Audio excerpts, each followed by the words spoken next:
I always find it weird when video games or movies or any form of entertainment, the two characters are doing it in the unlikeliest of circumstances. Arno and Elise just escaped Paris with their lives on a balloon. And this was an unstable balloon. I mean, what if something happens to the balloon?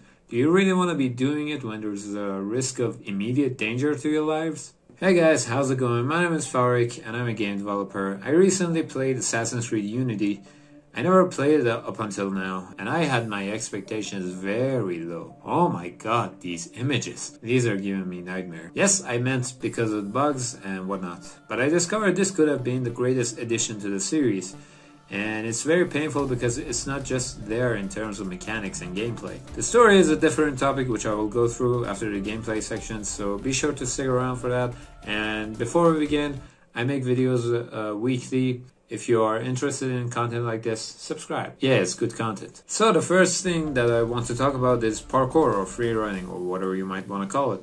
Is overhauled again. The last time that we got an overhaul was with Assassin's Creed 3. Rogue and Black Flag just used the same thing, but here we have a new system. It's not just that free run down was added to the game, this is a complete overhaul of how the game responds to your controls. And for good reason. Paris and the way that it was developed in this game is far more dense than the cities we got in those games. And with the next gen stuff, they could put many more NPCs in the game. There's no loading screens for going inside of buildings, and overall it's a much more complicated environment for an assassin. But my first impression was just so bad. Arno felt unresponsive. He was moving around with fluid animations, but not where I wanted him to go. And the jumps felt so damn weird. Once he would jump 1 meter, then 2 meters, and sometimes 4 meters, all using the same animations for jumps, and the targets felt random as well. It all felt off to me. And I was surprised because community praised Unity for introducing a better parkour system. And I was like, what the hell? My frustration was so high that I made a post in the Assassin's Creed subreddit.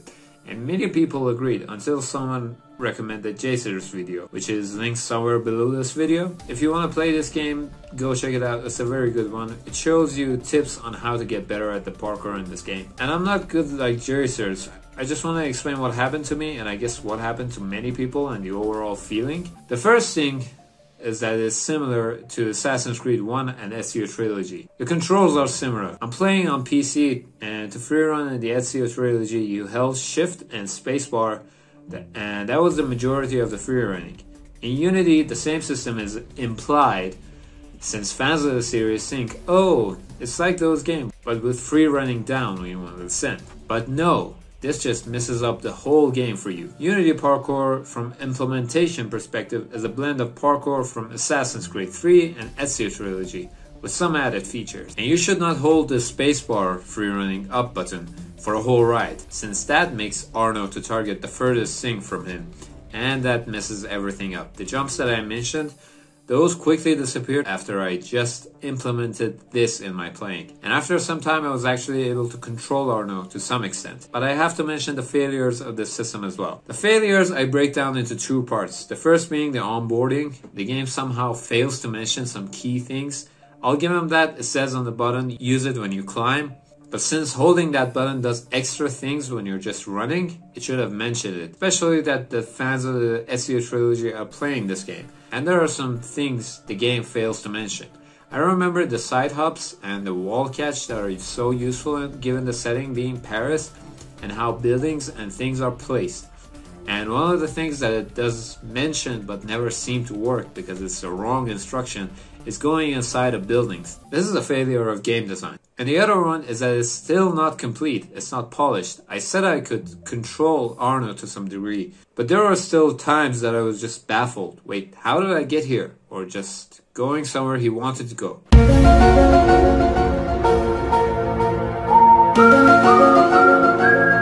Freerunning in the count somehow got worse, and I clearly remember Assassin's Creed 3 having a far better system. There were times I didn't know if I should count on a player collision with enemy or friend NPCs or not.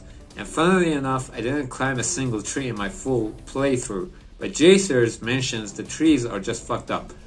And I was baffled again. How would you mess that up after implementing it in Assassin's Creed 3? They upgraded the engine. Did that just mess with the whole code base, or did they forget how to fine tune it? Let's see what other things the game brought to the table. They implemented crouch and cover system. The crouch was much needed addition to the game, but the cover system, oh boy.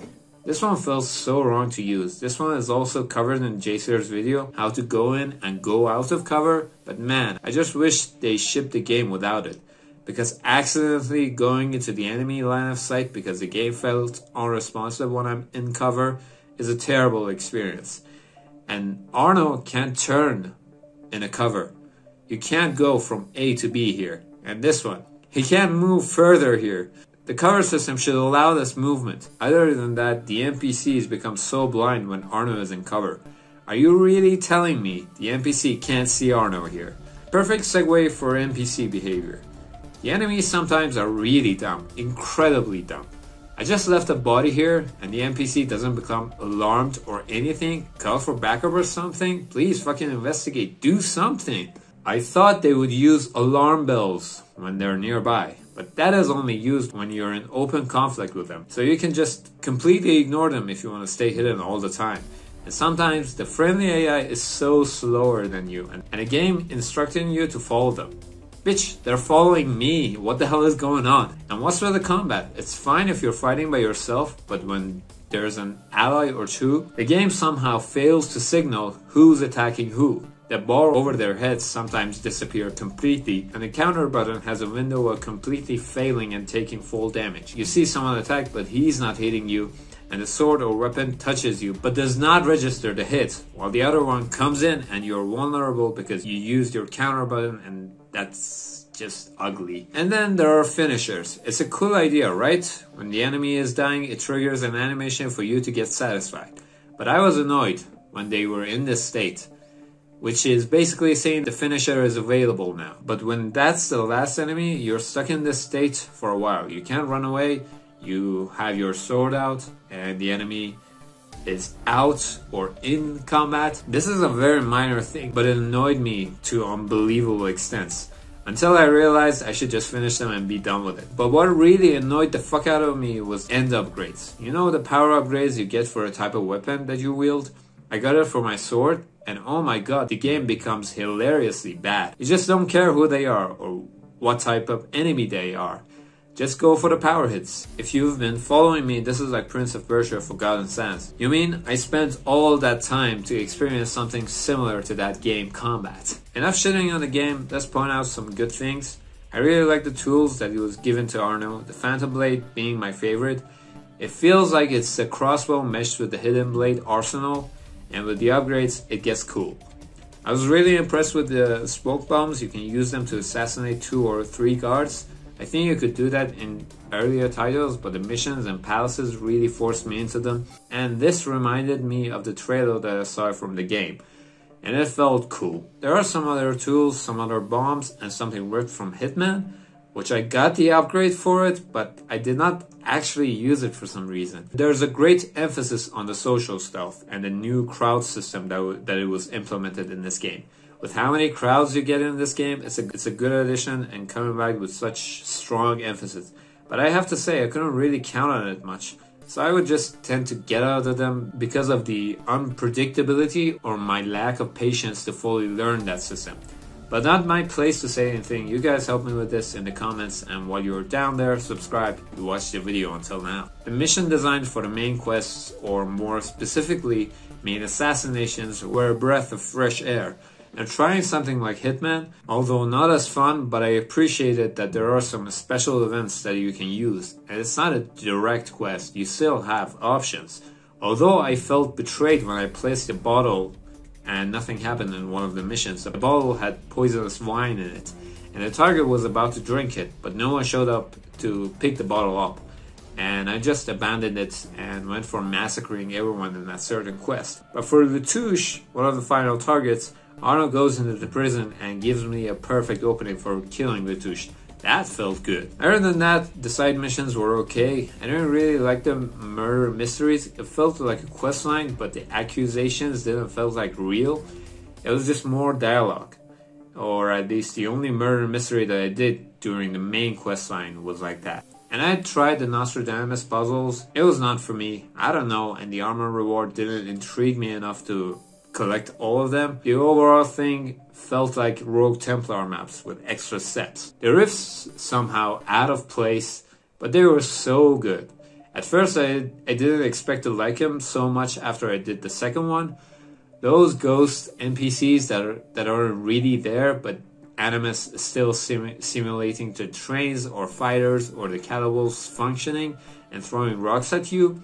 And the nightmare sequence, which is a pseudo rift as well, felt so unsettling and fun at the same time. I was reminded of the Dahaka escape sequences from Warrior Within in Prince of Persia, and I did enjoy the rifts. And overall, Paris was good. The city, the NPCs were good, but the open world and immersion didn't connect for me when I was struggling to match myself with the unpolished gameplay. There's also the progression. I didn't know this existed in this game. I didn't really feel the upgrades, except for the ones adding to my inventory. It seems there's a noise system, which again, I didn't really feel or notice a difference. This is what I think inspired them to go full RPG with the later titles. But for me, it was just there. Customizing was cool and all, but it was just there. And the multiplayer, which I did not try, and there was a massive marketing push for that part of the game. Even though I did not do a single mission, I feel bad for the studio that went through implementing this. Because after Unity, all the later titles were single player, and I guess Ubisoft just pulled the plug on going crazy with multiplayer. Earlier titles had them, but it was not so integrated in the game and a huge marketing push around it. With those out of the way, I want to talk about the story a little bit, which I think is a little bit all over the place and not connecting all the dots really well. The characters, aside from Arno and Elise, are so forgettable. At the first of the game, Arno loses his father, Shay kills him at the end of the Rogue, and then the Templar raises him, Monsieur de la Serre, which Arno looks up as a father. Also, let's just mention his daughter, which is now his stepsister. Yeah, he bangs her. But the father also dies. I really didn't feel anything about that. They're trying to pull something like Ezio. Yeah, it happened. Arno gets thrown into prison and meets Mr. Pisspot. Pisspot. Pisspot. Pisspot. Pisspot. Pisspot. Pisspot. Focus, Pisspot. Goodbye, Pisspot! Unironically, the only memorable thing about him is only that. I sincerely had to look up his name with Pisspot. I just mentioned him by Pisspot since he liked it so much. The other assassins are just there. There's one of them which game focused on him a little bit more and is somewhat a good character. But no, Pisspot kills him.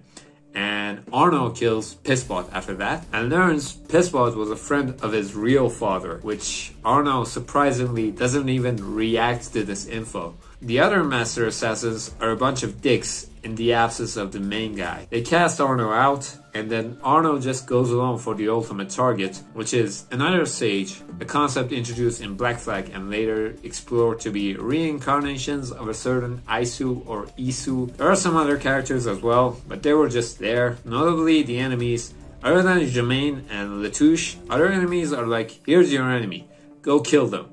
All the enemies had a hand in killing Delacea, or somehow, but it falls flat on his face, because I didn't care about Delacea, and the enemies are just bland. Hey, they're doing evil things. Kill them. And the weird signature dialogues from Assassin's Creed, when you kill enemies, are replaced by something which I'm going to rant about in a bit, but those were some interesting things thrown into the game.